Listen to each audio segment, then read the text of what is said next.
Mes parents ont donné 80 000 $ à ma sœur pour son mariage et m'ont dit, tu ne mérites aucune aide. Alors, j'ai coupé tout contact et j'ai continué ma vie. 2 ans plus tard, ma sœur est passée devant ma maison à 5 millions de $ et a appelé ma mère, en pleurant. Pourquoi est-ce qu'elle a ça? Je n'aurais jamais pensé écrire ceci, mais des événements récents m'ont poussé à partager enfin ce qui s'est passé entre ma famille et moi. C'est une longue histoire, alors prenez un café. En grandissant, j'ai toujours su que Madison était la favorite. Elle avait 3 ans de plus que moi, blonde, pétillante, et tout ce que mes parents voulaient chez une fille. Moi, j'étais la discrète, la dévoreuse de livres aux cheveux bruns et frisés, qui préférait les tutoriels de codage aux entraînements de Shirley Digne. Mon père, Robert, possédait une concession automobile moyennement prospère, et ma mère, Patricia, n'avait jamais travaillé un seul jour de sa vie.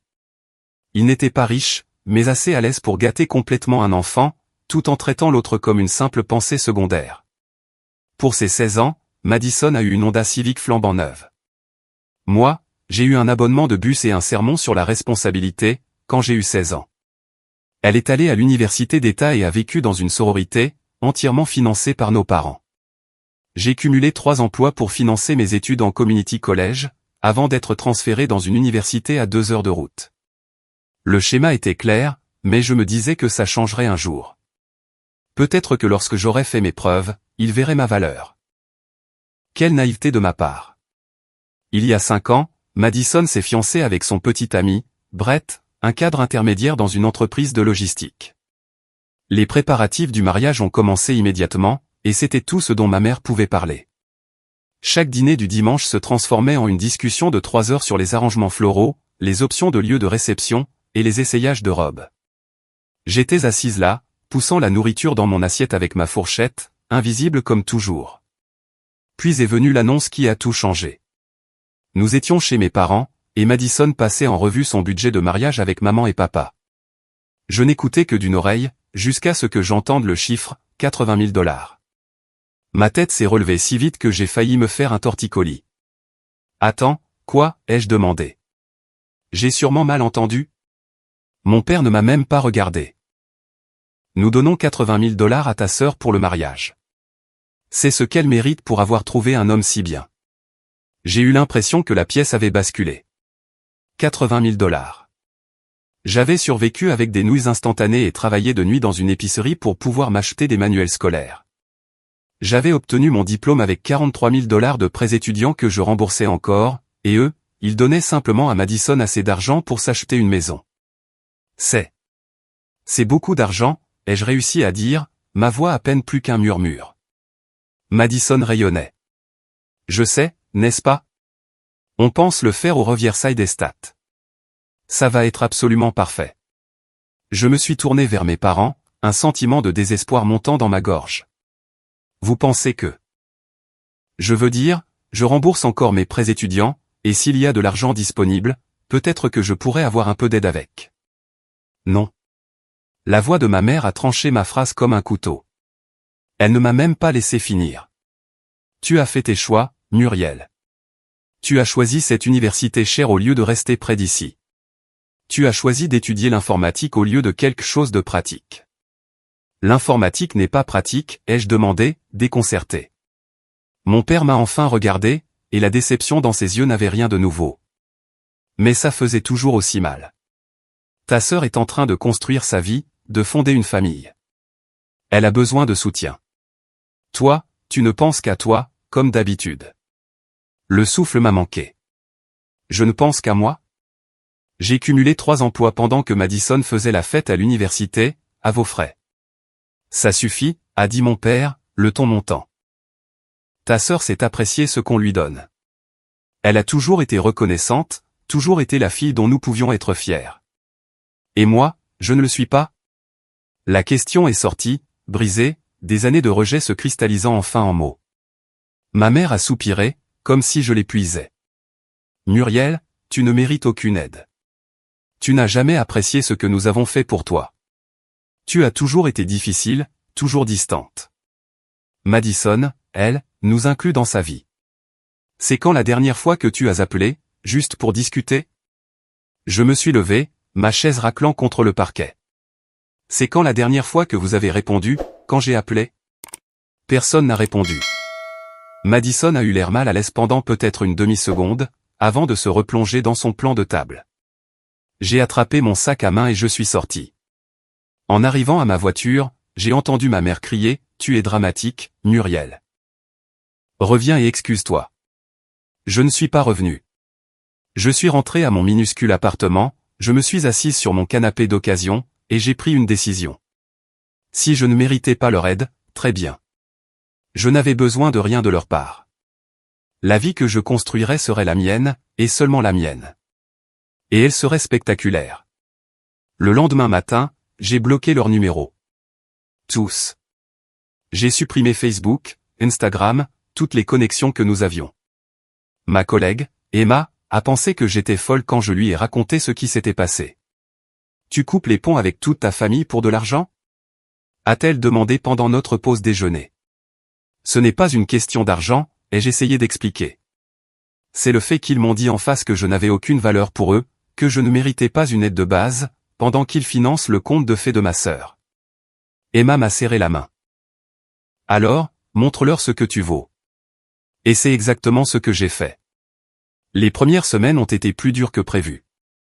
Je me surprenais à prendre mon téléphone pour appeler ma mère à propos de quelque chose d'insignifiant, une anecdote amusante au travail, une question sur une recette, le genre de petites nouvelles que les filles partagent.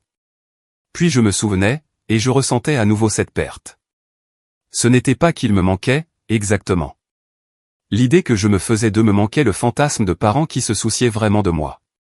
Mon appartement semblait différent, plus petit et plus silencieux. Je rentrais du travail et je m'asseyais dans le silence, réalisant que, pour la première fois de ma vie, j'étais vraiment seul. Pas de filet de sécurité, pas de plan B, pas de famille sur qui compter si les choses tournaient mal. C'était à la fois terrifiant et libérateur.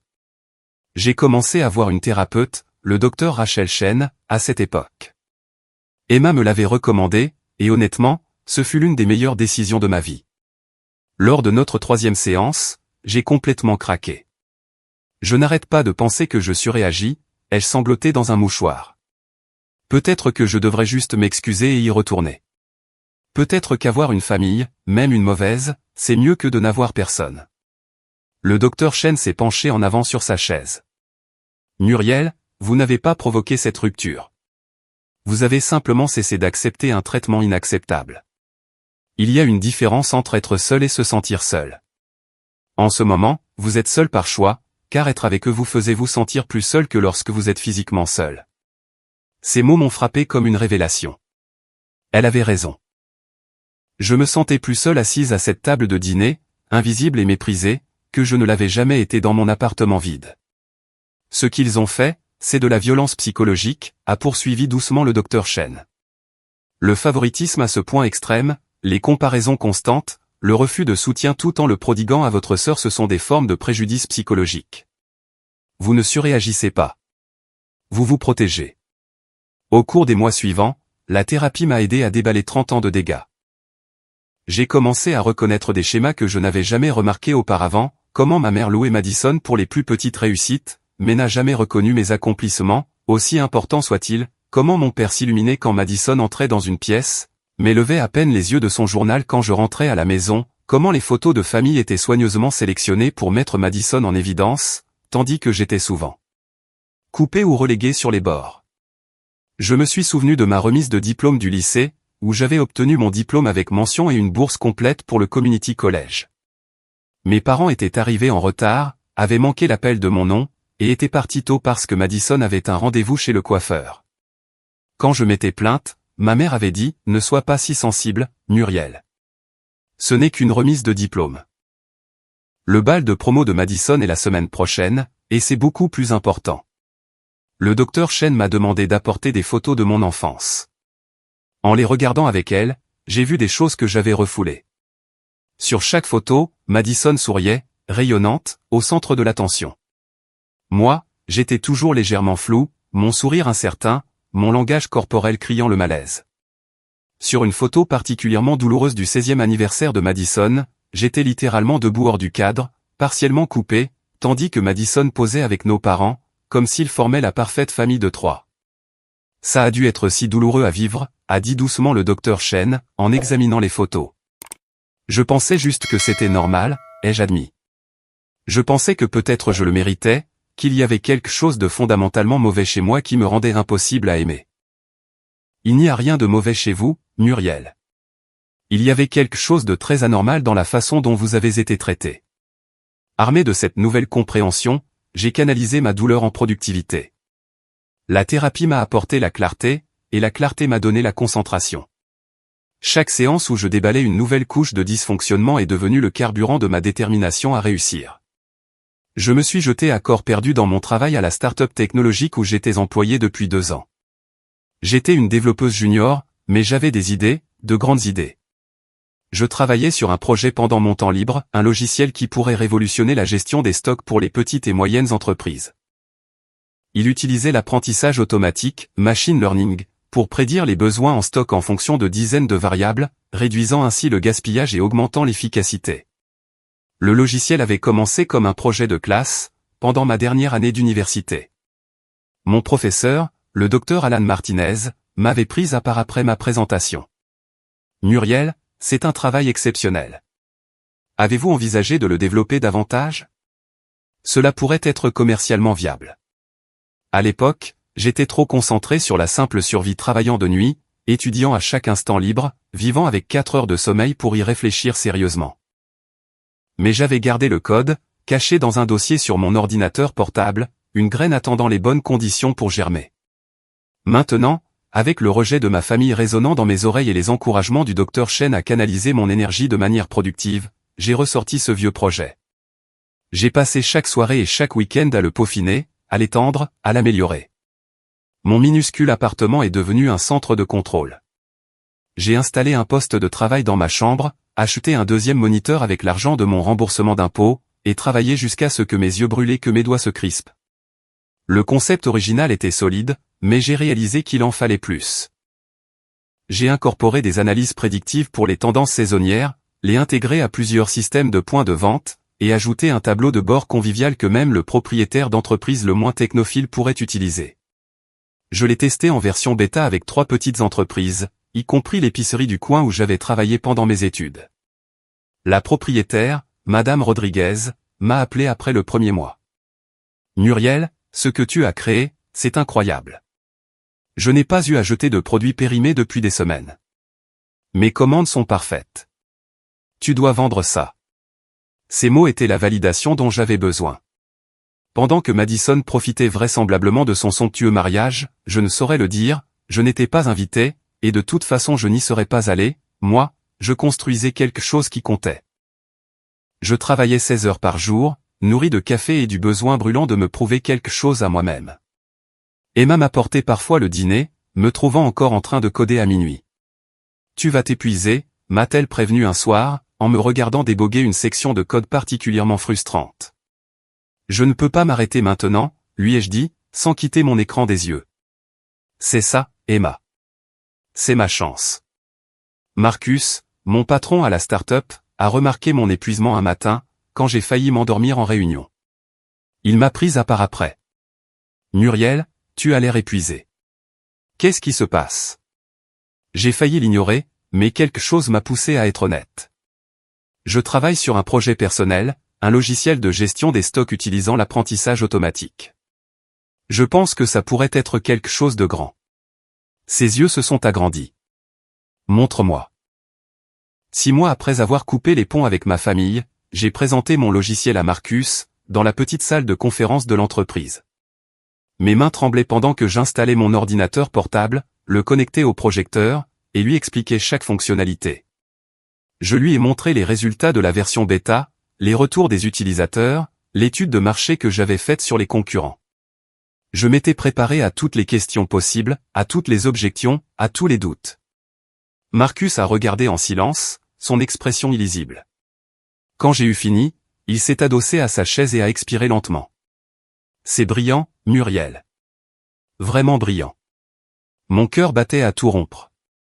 Alors, qu'est-ce que tu en penses? Je pense, a-t-il dit, en se penchant en avant avec un sourire, que nous devons développer ça pour en faire un produit complet. Et je pense que tu dois être une partenaire dans cette entreprise, pas seulement une employée. Je ne pouvais plus respirer. Quoi? Tu m'as bien entendu. Ce genre d'innovation, ce genre d'initiative, c'est digne d'un partenariat. Nous le développerons sous l'égide de l'entreprise, et tu auras des parts, une participation aux bénéfices, tout le package. Mais Muriel, ça reste entre nous jusqu'à ce que nous soyons prêts à le lancer. Ça va être notre produit phare. J'avais envie d'appeler quelqu'un pour partager la nouvelle, de crier mon excitation au téléphone. Puis j'ai réalisé qu'il n'y avait personne à appeler.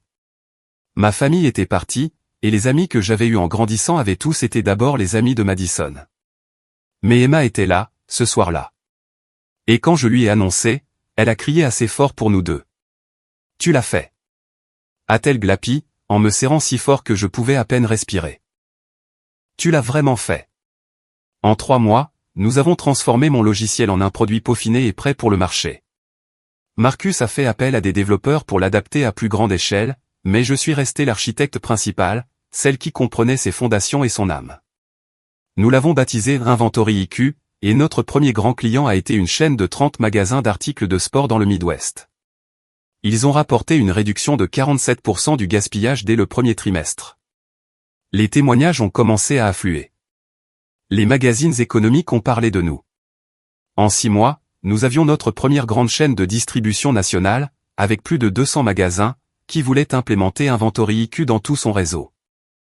Le contrat valait 3,2 millions de dollars. J'étais assise à la réunion où nous avons signé l'accord, vêtu d'un blazer que j'avais acheté spécialement pour l'occasion, et j'ai regardé Marcus serrer la main de leur PDG. Après, il s'est tourné vers moi. Nous venons de changer ta vie, Muriel. Tu le sais, n'est-ce pas? En 1 an, nous nous sommes développés rapidement. Nous avons embauché une équipe de vente, un service client, et plus de développeurs. Mon titre est passé de développeuse junior à directrice de la technologie, CTO. Mon salaire est passé de 55 000 $ par an à une base de 240 000 $, plus des parts de l'entreprise et une participation aux bénéfices. Marcus m'a fait partenaire à part entière, et soudain, je suis passé de vivre d'un chèque de paie à l'autre à avoir des revenus qui me donnaient le vertige.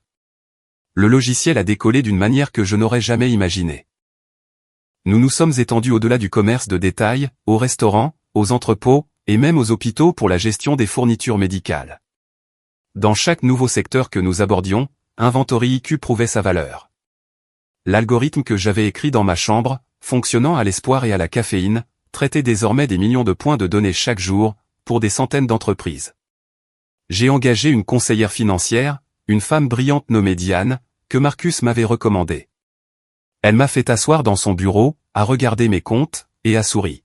« Muriel, comprenez-vous combien d'argent vous gagnez? » « Je sais que c'est beaucoup, » ai-je dit, ne saisissant pas encore tout à fait la réalité. « Vous allez être millionnaire avant la fin de l'exercice fiscal. Probablement multimillionnaire si cette croissance se poursuit. Nous devons parler d'investissement, de stratégie fiscale, de planification à long terme. Multimillionnaire. Le mot semblait étranger, impossible. J'avais passé tant d'années à compter mes centimes, à choisir entre faire les courses ou mettre de l'essence dans ma voiture. Cette richesse semblait être une langue que je n'avais jamais appris à parler. Mais Diane m'a appris. Nous avons créé un portefeuille d'investissement diversifié, réparti entre actions, obligations et immobilier. Elle m'a aidé à comprendre les avantages fiscaux, la planification de la retraite, et la préservation du patrimoine. Chaque décision était stratégique. Chaque dollar était mis au travail. L'argent, ce n'est pas seulement l'avoir, m'a expliqué Diane lors d'une de nos séances. C'est le faire travailler pour vous. Vous l'avez mérité, Muriel. Maintenant, assurons-nous qu'il fructifie. 2 ans après ce dîner où mes parents m'ont dit que je ne méritais aucune aide, mon compte en banque affichait 7 chiffres. J'ai remboursé la totalité de mes prêts étudiants en un seul versement, regardant le solde tomber à 0 avec une satisfaction presque spirituelle. Les 43 000 $ qui pesaient sur moi comme un nuage avaient disparu, effacés, n'étant plus une chaîne entravant mon avenir. Je me suis souvenu des quarts de nuit à l'épicerie, scannant des articles à 3 heures du matin tout en révisant pour mes examens pendant les périodes creuses. Je me suis souvenu de choisir les nouilles instantanées les moins chères, de sauter des repas pour m'acheter des manuels, de porter des chaussures trouées parce que des neuves n'étaient pas dans le budget. Chaque sacrifice avait mené à ce moment. J'avais investi judicieusement, diversifié mon portefeuille, et travaillé avec une conseillère financière qui m'avait aidé à prendre des décisions intelligentes. Puis j'ai acheté une maison. Pas n'importe quelle maison, un chef-d'œuvre contemporain construit sur mesure à Evergreen Heights, le quartier le plus exclusif de notre ville. 5 chambres, 6 salles de bain, une cuisine de gourmet qui ferait pleurer un chef, et un jardin avec une piscine à débordement surplombant la ville. Le prix était de 5,3 millions de dollars, et j'ai versé 40% d'acompte en espèces. Trouver la maison avait été une expérience en soi. L'agente immobilière, une femme élégante nommée Catherine, qui travaillait exclusivement avec des clients à haute valeur nette, avait été sceptique lorsque je l'avais contactée pour la première fois. J'avais 29 ans, je me suis présenté à notre premier rendez-vous en jean et blazer, et j'ai demandé à voir des maisons dans la fourchette de plusieurs millions de dollars. Avez-vous une préapprobation de prêt, avait-elle demandé, son ton professionnel, mais dubitatif. Je lui ai tendu une lettre de ma banque. Ses sourcils se sont levés progressivement à mesure qu'elle la lisait. Je vois. Eh bien, dans ce cas, trouvons-vous une maison. Nous avons visité 12 propriétés en 3 semaines. Chacune était impressionnante, des domaines tentaculaires, des manoirs historiques, des merveilles architecturales modernes. Mais rien ne me convenait vraiment, jusqu'à ce que Catherine me montre la maison contemporaine à Evergreen Heights. Elle était encore en construction, achevée à environ 60%. Nous avons traversé ce qui allait devenir le salon, et j'ai regardé le mur de fenêtres faisant face à la ville en contrebas. Le constructeur, un architecte de renom nommé Thomas Chen, était sur le site ce jour-là. C'est le joyau du développement, a-t-il expliqué, en nous faisant visiter le squelette des pièces. Des fenêtres du sol au plafond partout, intégration domotique, chauffage et climatisation géothermique. La piscine à débordement semblera se déverser directement sur la ligne d'horizon de la ville. Puis-je apporter des modifications au design, ai-je demandé, en passant la main sur une poutre apparente. Thomas et Catherine ont échangé un regard. Ça dépend des modifications, a dit Thomas avec prudence. Nous sommes assez avancés. La suite parentale, je veux que la salle de bain soit agrandie. Et le bureau à domicile, je le veux plus grand. Beaucoup plus grand. 6x7, 5 mètres minimum. Des bibliothèques intégrées. Une installation électrique spécialisée pour plusieurs postes de travail. Une insonorisation. Thomas a sorti les plans, les étalant sur une table improvisée faite de tréteaux et de contreplaqués. Je peux faire ça, mais ça ajoutera au coût et au calendrier. Combien et combien de temps? Il a fait quelques calculs rapides. 250 000 $ de plus.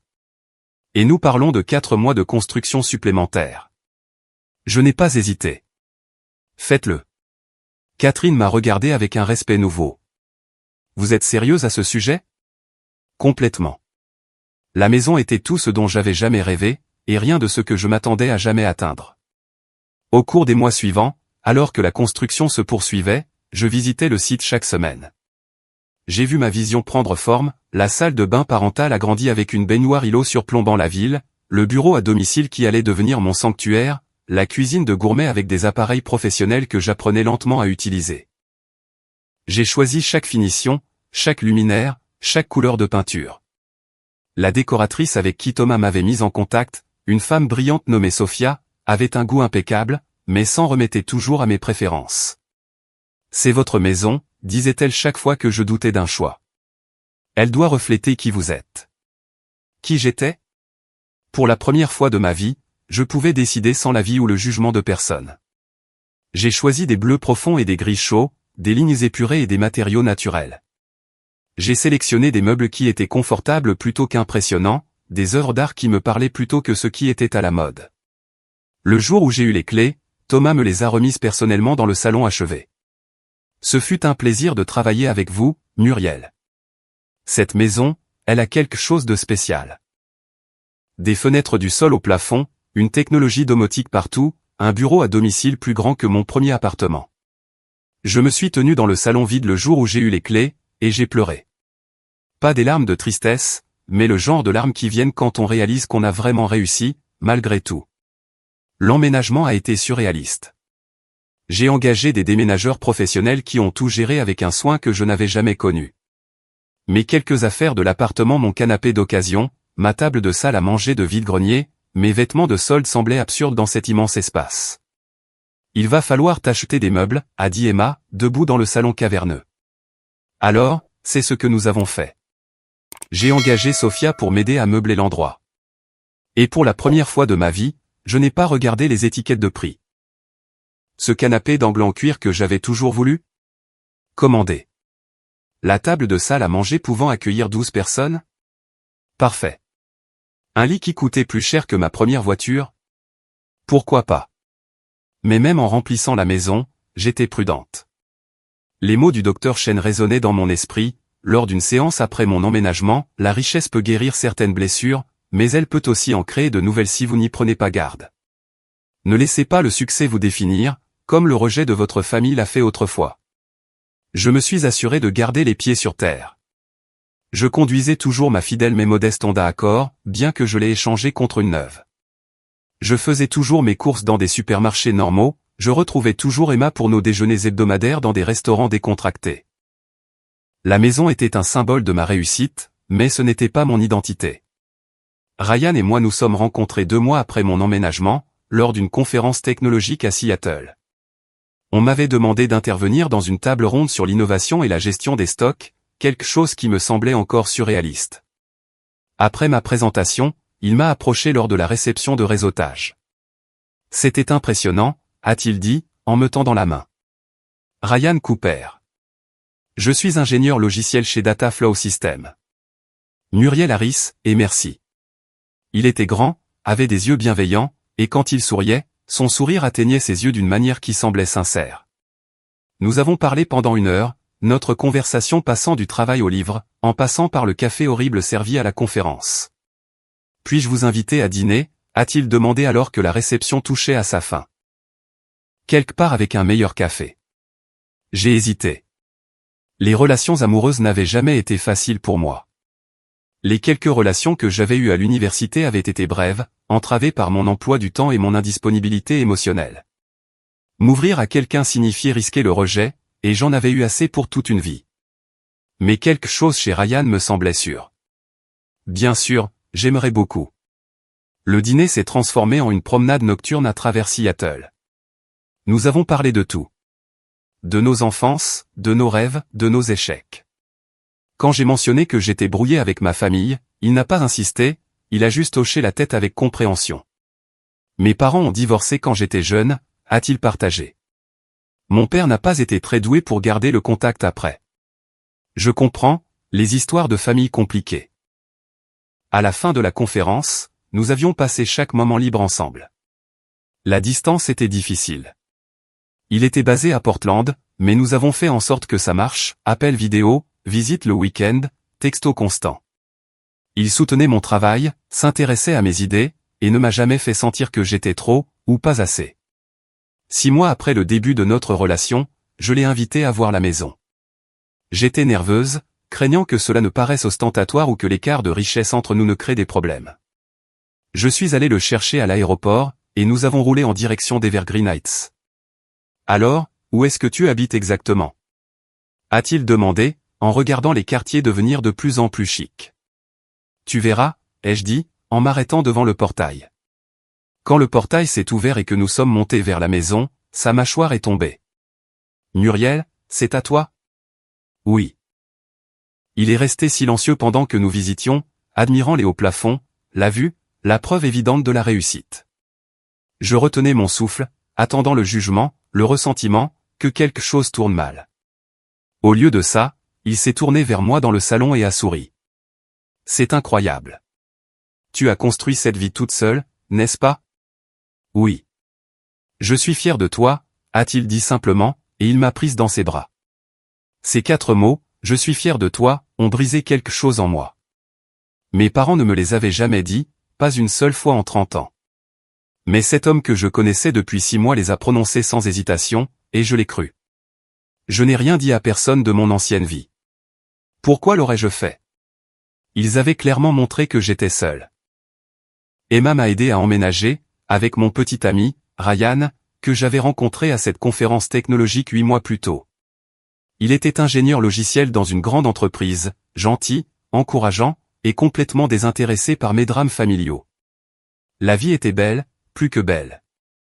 J'avais un travail que j'aimais, des gens qui m'appréciaient, et une maison qui était entièrement à moi. Le vide où se trouvait autrefois ma famille s'était refermé, laissant une cicatrice, mais plus une blessure ouverte. Puis, il y a 3 semaines, ma paix si soigneusement construite a volé en éclats. J'étais dans mon bureau à domicile, en appel vidéo avec un client, quand ma sonnette a retenti. Je l'ai ignorée. J'avais une sonnette intelligente qui enregistrait tout, et je pouvais vérifier plus tard.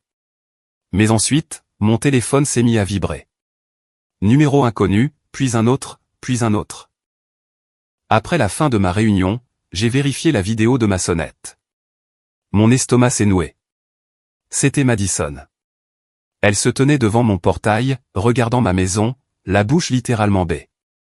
Elle a essayé l'interphone, a regardé à travers les grilles, a même tenté de prendre des photos par-dessus la clôture.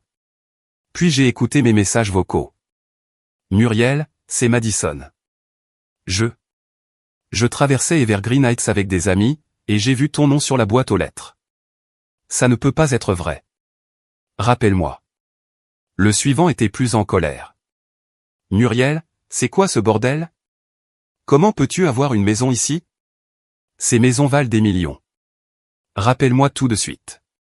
Le troisième n'était pas de Madison. C'était ma mère, et sa voix était stridente d'émotion. Muriel Marie, ta sœur vient de m'appeler en pleurant, complètement hystérique, en disant que tu vis dans un manoir.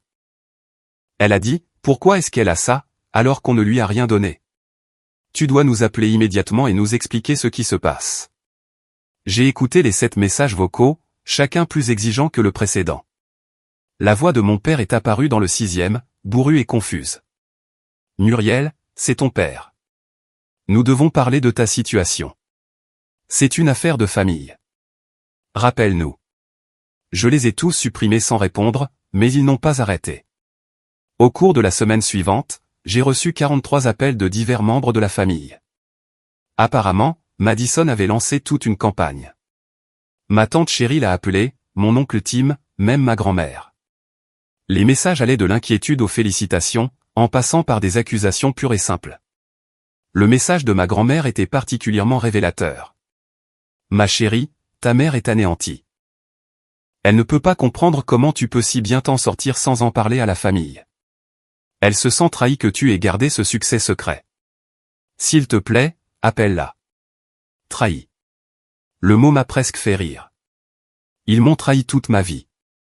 Mais maintenant que j'avais quelque chose dont ils voulaient faire partie, soudain, c'était moi la méchante de ne pas partager. Emma est venue avec du vin après que je lui ai raconté ce qui se passait. Alors, qu'est-ce que tu vas faire? Rien, ai-je dit, en nous servant à toutes les deux de généreux verres. Je vais faire exactement ce qu'ils m'ont appris à faire, vivre ma vie sans eux. Ils vont continuer d'essayer, m'a-t-elle prévenu. Elle avait raison. Les appels ont continué. Puis sont venues les lettres, transférées de mon ancienne adresse. L'écriture de ma mère sur l'enveloppe a fait trembler mes mains, mais je l'ai lue quand même. Muriel, je ne comprends pas pourquoi tu fais ça. Nous sommes ta famille. Oui, nous avons eu un désaccord il y a 2 ans, mais c'est ridicule. Ta sœur a le cœur brisé en pensant que tu vis dans le luxe, pendant qu'elle et Brett luttent dans leur première maison. La concession de ton père ne va pas bien, et nous aurions vraiment besoin de ton aide. Sûrement qu'avec tout ton succès, tu peux donner quelque chose aux gens qui t'ont élevé. Nous avons fait des erreurs, mais la famille pardonne. Il est temps de rentrer à la maison et de faire à nouveau partie de cette famille. Madison est enceinte, et elle veut que son bébé connaisse sa tante. Avec amour, maman. Je l'ai lu 3 fois, trouvant à chaque fois de nouvelles couches de manipulation. Il me voulait de retour, maintenant que j'avais de l'argent. Madison luttait dans sa première maison, celle pour laquelle ils avaient probablement aidé à verser un acompte, pendant que je vivais de ma réussite, et l'annonce de la grossesse était utilisée comme un appât pour me ramener. J'ai écrit une réponse. Je l'ai écrite, réécrite, et révisée une 12aine de fois. Finalement, je me suis décidé pour quelque chose qui disait tout ce que j'avais besoin de dire. Patricia, tu as raison sur une chose. Nous avons eu un désaccord il y a 2 ans. Tu m'as dit que je ne méritais aucune aide. Tu m'as dit que je n'étais pas la fille dont tu pouvais être fier. Vous avez donné 80 000 $ à Madison et m'avez clairement fait comprendre que je n'avais aucune valeur pour cette famille. Alors, j'ai écouté. J'ai construit une vie où je n'ai besoin ni de votre aide, ni de votre approbation, ni de votre présence. Je mérite le succès que j'ai gagné par mon propre travail acharné, quelque chose dont vous ne m'avez jamais cru capable. Tu te sens trahi que j'ai gardé mon succès secret. Je n'ai rien gardé secret, je n'ai simplement plus de relation avec vous. Vous n'avez aucun droit à des nouvelles de ma vie, de mes finances, ou de mon bonheur. Le bébé de Madison aura beaucoup de familles, mais je ne ferai pas partie de ce tableau, tout comme je ne faisais pas partie du tableau familial dans lequel vous m'avez clairement fait comprendre que je n'avais pas ma place. Ne me contacte plus. Muriel. Je l'ai envoyé en recommandé pour savoir si elle l'avait bien reçu. La confirmation est arrivée 3 jours plus tard. La réponse a été immédiate et explosive. Mon téléphone a sonné moins d'1 heure après la confirmation de livraison, le numéro de mon père. Je n'ai pas répondu, mais le message vocal qu'il a laissé était mémorable. Comment oses-tu? Sa voix tremblait de rage. Comment oses-tu nous jeter notre générosité à la figure? Nous t'avons donné un toit, de la nourriture, et c'est comme ça que tu nous rembourses? Tu es une gamine égoïste et ingrate, et tu ne mérites pas le succès sur lequel tu es tombé. Retiens bien mes mots, Muriel, tu tomberas. Et quand ce sera le cas, ne reviens pas nous supplier. J'ai sauvegardé le message vocal, non pas parce qu'il faisait mal, même si un peu, mais parce que c'était une preuve. La preuve que j'avais pris la bonne décision. Ryan m'a trouvé assise dans notre salle de cinéma, le regard dans le vide. Ça va, a-t-il demandé, en s'asseyant à côté de moi. Ils m'ont traité d'égoïste, ai-je dit. Après tout ça, c'est moi l'égoïste. Il m'a serré contre lui. Tu sais ce que je pense? Je pense qu'ils sont terrifiés. Ils sont terrifiés parce qu'ils ne peuvent plus te contrôler. Ils ne peuvent plus utiliser l'amour, l'argent, ou la culpabilité pour te manipuler. Tu réussis sans eux, tu es heureuse sans eux, et ça détruit leur récit selon lequel tu avais besoin d'eux. Il avait raison. Ma réussite avait démoli l'histoire qu'ils se racontaient, que Madison était la capable, celle qui méritait d'être soutenue, tandis que j'étais l'enfant à problème qui n'arriverait jamais à rien. Il y a 2 jours, quelque chose a changé. Emma m'a appelé, la voix tendue d'inquiétude. Tu dois voir ça. Elle m'a envoyé une capture d'écran. Madison avait posté sur Facebook, et quelqu'un l'avait partagé publiquement. Les paramètres de confidentialité devaient être incorrects, car la publication se propageait. Le message disait, certaines personnes oublient d'où elles viennent. Ma sœur a des millions pendant que sa famille lutte, et elle ne prend même pas nos appels. L'argent change les gens, et pas toujours pour le mieux. Je prie pour qu'elle se souvienne de ce que signifie la famille avant qu'il ne soit trop tard. Les commentaires étaient un mélange de soutien à Madison et de gens demandant plus de contexte. Plusieurs ont commenté des choses comme « Il y a toujours 2 versions à une histoire ». Peut-être qu'elle a de bonnes raisons. Mais ce qui m'a frappé, c'est le commentaire de ma mère « Nous lui avons tout donné en grandissant, et c'est comme ça qu'elle nous rembourse ». Certains enfants n'ont tout simplement pas de gratitude dans leur cœur. J'ai fixé ces mots. Tout. Il m'avait tout donné. Selon son histoire révisée, l'abonnement de bus au lieu d'une voiture, c'était tout. Les prêts étudiants au lieu des frais de scolarité payés, c'était tout. Les comparaisons constantes et les déceptions, c'était tout. J'ai pris une décision. J'en avais fini de garder le silence sur ma version de l'histoire. J'ai créé un nouveau compte Facebook sous mon nom complet. Je n'ai fait qu'une seule publication, et je l'ai rendu public. J'ai écrit, des connaissances communes m'ont demandé pourquoi je ne parle pas à ma famille. Voici la vérité. Il y a 2 ans, mes parents ont donné $80 000 à ma sœur pour son mariage. Quand j'ai demandé s'ils pouvaient m'aider avec mes prêts étudiants, prêts que j'avais contractés car, contrairement à ma sœur, je n'ai reçu aucun soutien financier pour mes études, on m'a répondu, tu ne mérites aucune aide. Mon père a dit que j'avais toujours été l'enfant décevante. Ma mère a dit que je n'avais jamais apprécié ce qu'ils avaient fait pour moi. Alors, j'ai suivi leurs conseils. J'ai arrêté de demander de l'aide. J'ai bâti une carrière réussie dans la technologie, créé un logiciel qui est maintenant utilisé par des centaines d'entreprises, et oui, j'ai acheté une belle maison avec l'argent que j'ai gagné moi-même. Je n'ai pas gardé mon succès secret par dépit, je n'ai simplement plus de relation avec des gens qui ont clairement montré que je n'étais pas digne de leur amour ou de leur soutien. Maintenant que je réussis, ils veulent revenir. Ils se sentent en droit de réclamer mon argent, mon temps, et mon pardon. Mais voici ce que j'ai appris, on ne peut pas choisir d'être une famille à la carte. On ne peut pas dire à quelqu'un qu'il ne vaut rien, puis exiger qu'il partage sa valeur avec vous. On ne peut pas sauter l'investissement et réclamer les bénéfices. À ceux qui disent que je devrais pardonner parce que c'est la famille, ils ont eu 30 ans pour me traiter comme une famille. Ils ont choisi de ne pas le faire. Je ne fais que respecter la limite qu'ils ont établie. Je réussis, je suis heureuse, et je suis entourée de gens qui m'aimaient quand je n'avais rien. C'est tout ce qui compte. J'ai posté et j'ai fermé l'ordinateur portable. Quoi qu'il arrive ensuite, au moins la vérité était dite. En 6 heures, la publication avait été partagée 2000 fois. Le lendemain matin, elle dépassait les 10 000.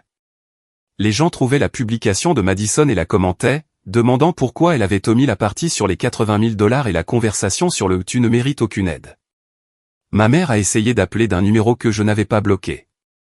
J'ai répondu, cette fois. Comment as-tu pu, a-t-elle sifflé avant même que je puisse dire bonjour. Comment as-tu pu étaler nos affaires de famille privées comme ça? Sais-tu à quel point nous sommes humiliés? Les clients de ton père voient ça. Les amis de Madison lui posent des questions. Tu as fait une publication publique me traitant d'ingrate, ai-je dit calmement. J'ai simplement fourni le contexte. Nous n'avons jamais dit ces choses. Tu déformes tout. Je ne déforme rien, Patricia. Vous avez dit exactement ce que j'ai cité. Tu veux savoir ce qui est vraiment humiliant? C'est de s'entendre dire en face par ses parents qu'on ne vaut pas la peine d'être aidé. Ça, c'est de l'humiliation. Elle pleurait maintenant. Nous avons fait des erreurs, mais tu es notre fille. Est-ce que ça ne veut rien dire? Ça voulait dire quelque chose, avant, ai-je dit doucement. Ça voulait tout dire. Mais vous m'avez appris que l'amour dans cette famille était conditionnel, basé sur le fait d'être le bon type de fille, de faire les bons choix, d'être quelqu'un dont vous pouviez être fier. Je n'allais jamais être cette personne pour vous, alors je suis devenu cette personne pour moi-même. Muriel, s'il te plaît. Au revoir, Patricia. J'ai raccroché et bloqué le numéro. Ryan était dans la cuisine en train de préparer le dîner quand je suis entré. Il m'a regardé, lisant mon expression. Comment te sens-tu? J'y ai réfléchi. Vraiment réfléchi. Libre, ai-je finalement dit. Je me sens libre. Les publications se sont finalement calmées. Ma famille a cessé d'essayer de me contacter, probablement trop embarrassée après que leur propre comportement soit devenu public. J'ai appris par Emma, qu'il a appris par une connaissance commune, que la concession de mon père allait en fait très bien, que son affirmation sur ses difficultés était un mensonge pour me manipuler afin que je l'aide financièrement. Madison a eu son bébé il y a 3 mois. Je le sais parce que ma grand-mère m'a envoyé un faire-part à mon bureau, ayant trouvé l'adresse d'une manière ou d'une autre. J'ai regardé la photo du bébé, une petite fille nommée Sophie, et je n'ai rien ressenti. Pas de colère, pas de tristesse, juste une reconnaissance lointaine qu'il y avait, quelque part, une nièce que je ne rencontrerai jamais. J'ai passé le faire-part à la déchiqueteuse et je suis retourné au travail. La semaine dernière, je me suis fiancé. Ryan m'a demandé en mariage lors d'un week-end sur la côte, et j'ai dit oui sans hésitation. Nous prévoyons une petite cérémonie, juste avec des amis proches et la famille que nous nous sommes choisis. Emma sera ma demoiselle d'honneur. Les parents de Ryan, qui m'ont traité avec plus de gentillesse en 2 ans que mes propres parents en 30 ans, m'accompagneront ensemble à l'hôtel. Le mariage coûtera ce que nous voudrons, car nous le payons nous-mêmes. Il y a une liberté là-dedans, dans le fait de savoir que chaque choix nous appartient, sans être alourdi par l'obligation ou la culpabilité. Parfois, tard le soir, je me demande ce qui se serait passé s'ils avaient simplement dit oui, ce jour-là. S'ils m'avaient aidé, même avec une fraction de ce qu'ils ont donné à Madison, aurais-je été aussi poussé à réussir de manière si spectaculaire? Serais-je resté dans leur vie, me contentant de moins, ne me poussant jamais à créer quelque chose d'extraordinaire? Je ne le saurais jamais.